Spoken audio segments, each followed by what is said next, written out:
Akhirnya penantian berbuah hasil. Nih, yang udah dibakar dan udah diketok-ketok. Coba.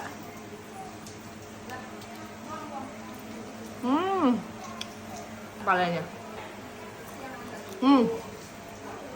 Kriuk.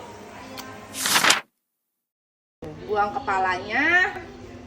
Terus buang matanya, dibelah. Dan buang bagian putih dan hitamnya. Oke, tulangnya nggak usah dibuang karena dia bakal ngebentukin cuminya. Kulitnya dikupas supaya bagus nanti cuminya. Karena ini yang bikin nilai jual cuminya ternyata mahal nih. Kalau warnanya merah ternyata terlihat tidak seger gitu loh. Isi dulu biar nggak ada kotoran ya. Lanjut kita kasih garam, direndemin sedikit gitu sama air garam gitu. Nggak usah lama-lama, jadi sekitar kayak 5 menit lah. Benarnya dibalik ya, yang arah ini yang depan, ini arah depannya.